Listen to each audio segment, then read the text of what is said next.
Maravi sound में आपका हार्दिक स्वागत करता है।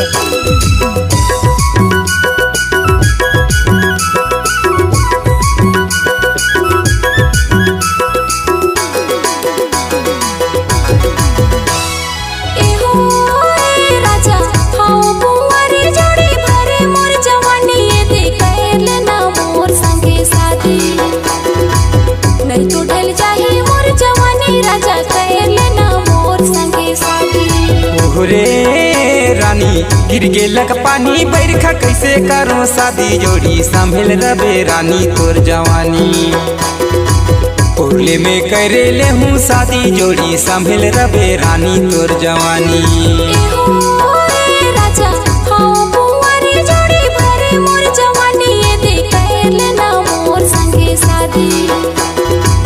नहीं तो ढल जाही मोर जवानी राजा कैले ना मोर संगे शादी।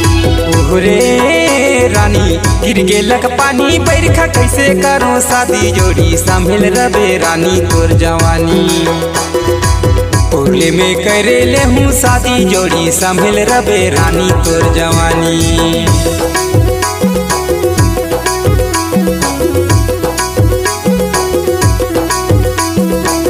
बाय डीजे शिवम मरावी तलवा तोलावाली।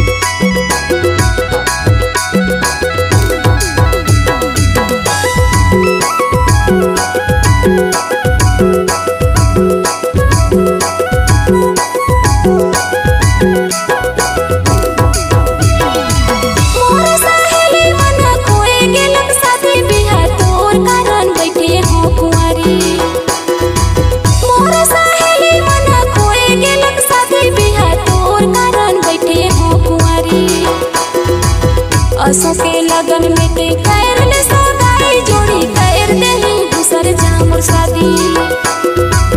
असों के लगन में ते कैर ले सगाई जोड़ी कैर दही दूसर जामुर शादी।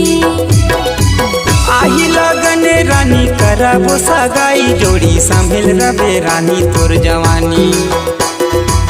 आही लगन रानी करबो सगाई जोड़ी संभल रबे रानी तोर जवानी। सुबर रानी छने करे मना मानी जी संभल रबे रानी तोर जवानी। सुबर रानी छने करे मना मानी जी पौर ले पिया हूँ हरदी पानी। राजा हाँ बुआरी जोड़ी भरे मोर जवानी ये दे कैले ना मोर संगे शादी। नहीं तो ढल जाही मोर जवानी राजा कैले ना मोर संगे शादी। रे रानी गिर गेलक पानी बरखा कैसे करो शादी जोड़ी संभल रबे रानी तोर जवानी ओरले में करे ले हूँ शादी जोड़ी संभल रबे रानी तोर जवानी।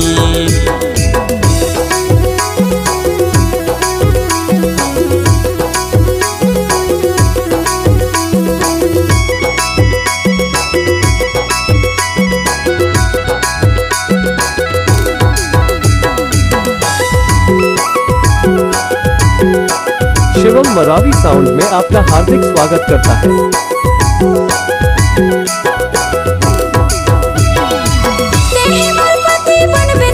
जीवन साथी राजा मड़वा तारी करबे मोर संग शादी।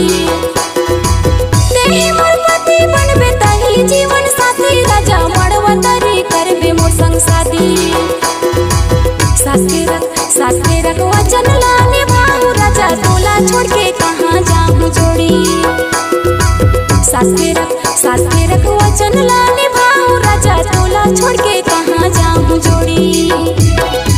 तोर घरे आहूँ रानी लेके मैं बारात जोड़ी मड़वा तरी करूँ तोर से शादी। तोर घरे आहूँ रानी लेके मैं बारात जोड़ी मड़वा तरी करूँ तोर से शादी। सास फेरक भावारे पराब जोड़ी देखत रही संगी तोर सहेली। सास फेरक भावारे पराब जोड़ी देखत रही संगी तोर सहेली। राजा हाँ बुआरी जोड़ी भरे मोर जवानी ये दे कैले ना मोर संगे शादी। नहीं तो ढल जाही मोर जवानी राजा कैले ना मोर संगे शादी।